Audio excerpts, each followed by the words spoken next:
bienvenue dans ce tutoriel. Aujourd'hui nous allons apprendre à créer un jeu de labyrinthe sur Scratch. Donc c'est-à-dire qu'on pourra bouger avec les flèches et on ne pourra pas traverser les bords et on pourra se déplacer dans un labyrinthe et arriver à la fin du labyrinthe et passer à un niveau supérieur. Donc pour cela on va d'abord créer un sprite qui sera le joueur. Donc joueur. On peut par exemple dessiner un rond. Voilà, vous pouvez changer de la taille, mais il faudra qu'il passe entre les barres du labyrinthe. Donc moi je le fais assez petit, donc 22 pixels sur 22 pixels. Ensuite, pour qu'il se déplace, on va utiliser les blocs des détections des touches fléchées. Donc la touche flèche droite pour commencer. Ensuite la touche flèche gauche.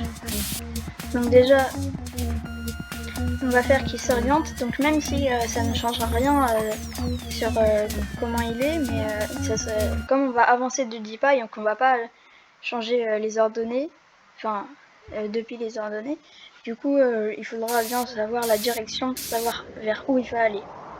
Donc s'orienter vers 90 et s'orienter vers moins 90.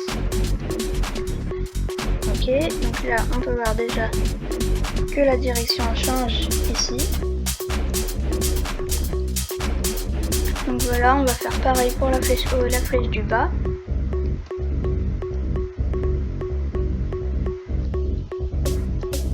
On va s'orienter.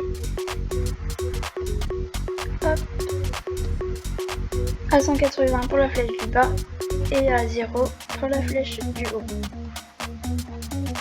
Donc là on peut bien voir que ça change. Maintenant, avant de s'occuper des déplacements, on va s'occuper du labyrinthe. Donc pour cela, ça va être très simple à faire.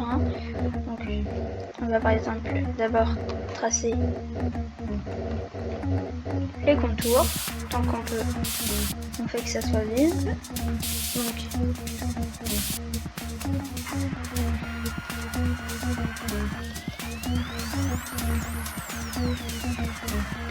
voilà, comme ça par exemple.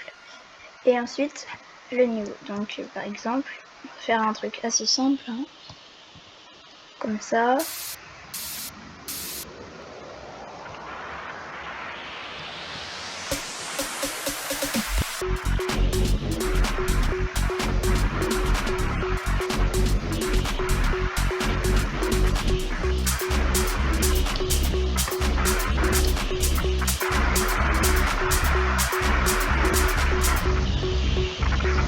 Donc vous pouvez faire le décor que vous voulez. Mais donc moi je choisis un truc assez simple. Donc voilà, et donc la fin sera ici.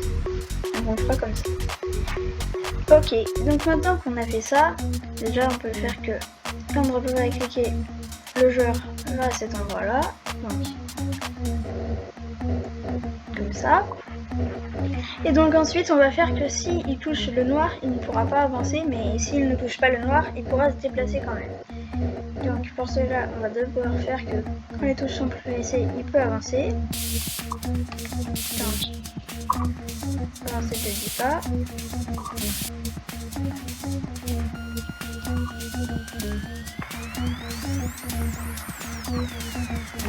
Donc là, on peut voir qu'il bouge. Donc ah oui, j'ai oublié de le centrer. Donc voilà. Ok. Ensuite, on va maintenant faire que s'il touche le noir, il ne pourra plus bouger. Donc si touche couleur noire, alors on va avancer de moins 10 pas pour pas qu'il se retrouve dans le noir, pour qu'il soit à l'extérieur. Donc voilà, ça on peut le dupliquer 3 fois. Donc voilà, on peut le mettre ici, comme ça.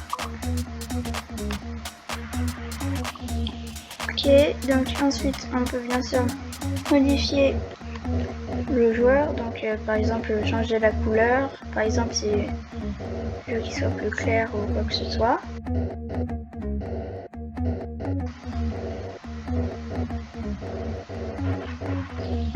Donc comme ça par exemple, ou vous pouvez le faire comme vous voulez.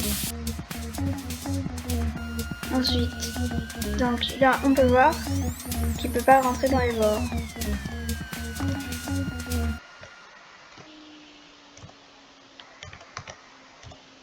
Il ne fait que qu'il ne peut pas traverser les murs.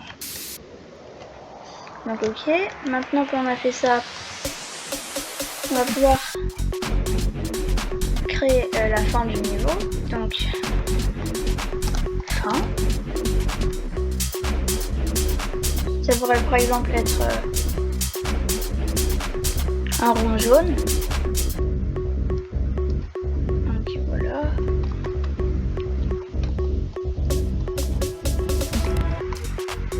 Donc on va le mettre à l'endroit où on veut qu'il soit à la fin. Donc par exemple ici, pour qu'il soit ici. Et on veut faire que, donc quand on va pouvoir cliquer, répéter indéfiniment. Si je touche le joueur, alors envoyer à tous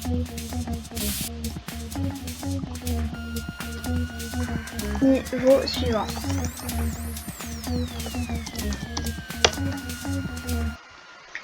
Donc on peut faire pour le joueur que quand je reçois le niveau suivant, on va à la position des débuts.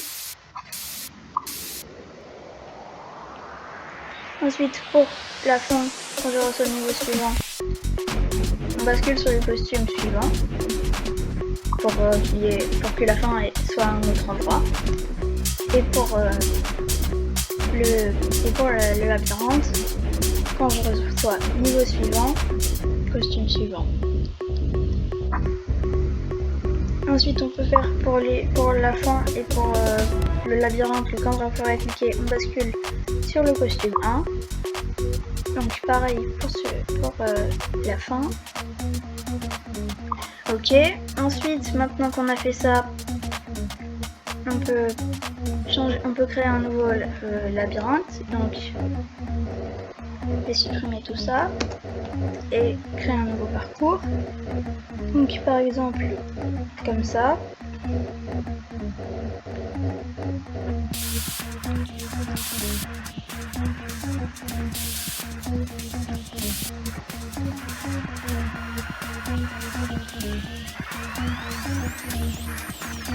Donc vous n'êtes pas obligé de faire des endroits où on peut passer, vous pouvez faire des choses juste pour décorer aussi.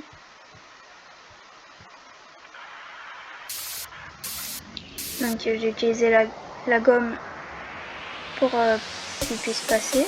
Donc ici par exemple, et ici et ici. Donc comme ça il pourra passer à travers. Donc j'agrandis les trous, voilà. Ensuite on peut faire par exemple qu'il doit aller par là.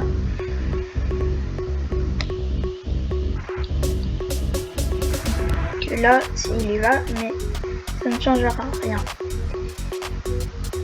Donc la fin sera ici et il devra faire ce parcours. Hop.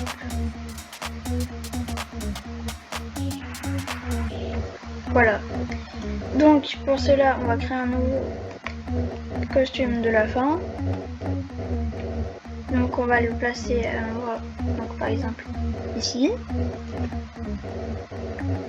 Et donc maintenant que c'est fait, on peut essayer.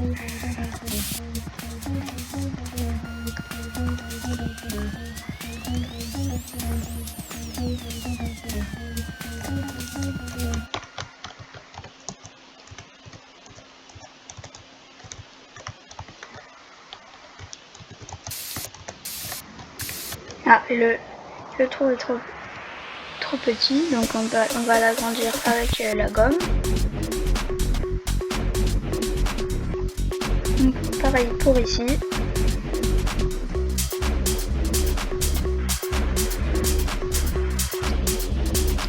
Et on peut réduire l'espace ici aussi. Ici. Et voilà. Donc maintenant on regarde ce que ça donne.